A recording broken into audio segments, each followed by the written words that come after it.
Hello Bacho, let's read a given question. The question says, if sound wave reflect from first concave surface, second flat surface, intensity of reflective sound will be option A more in flat surface, option B more in concave shaped surface, option C equal in flat and concave shaped surface, option D does not depend on shape. So इस question का जो key concept we need to understand is the concept of reflection of sound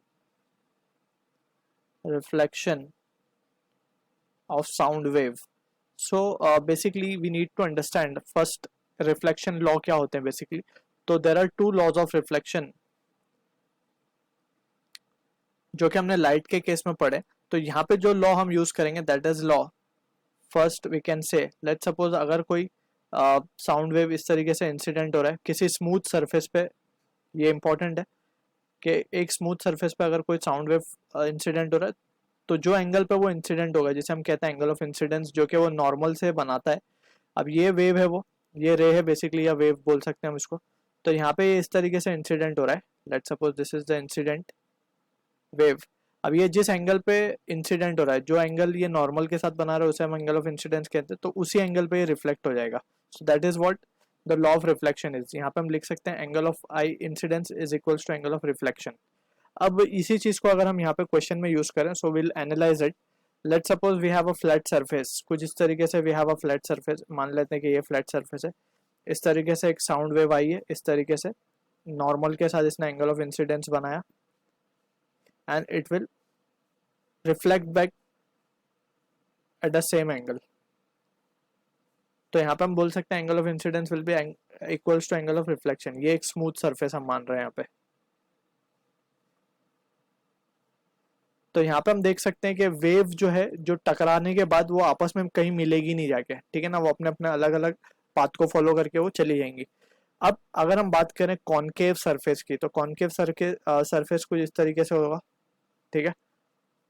अब concave surface पे अगर हम बात करें let's suppose एक साउंड वेव आती है एंड इस तरीके से यहाँ पे एक इंसिडेंट होती है. पैरेलल मान रहे हम इस तरीके से आके पैरेलली इंसिडेंट हो रही है.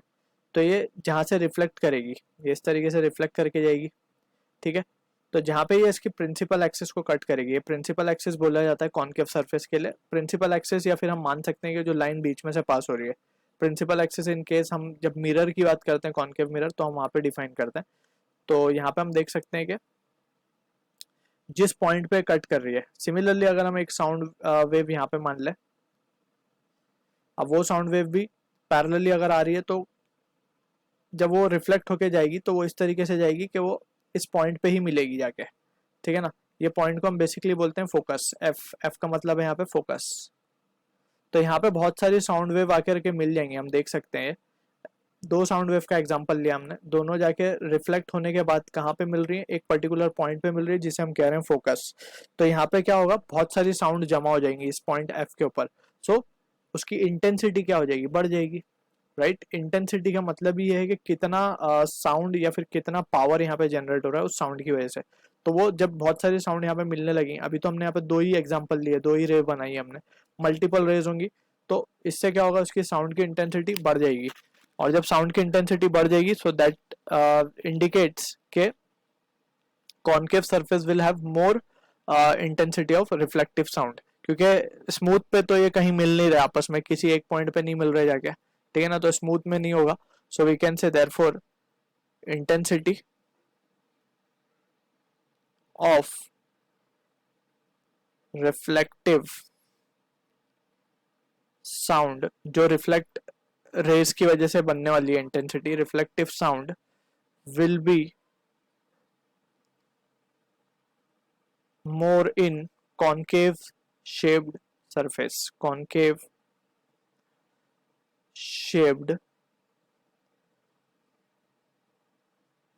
So this is the answer for the question जो कि मैच होगा ऑप्शन बी के साथ. So I hope you understood the solution. All the best.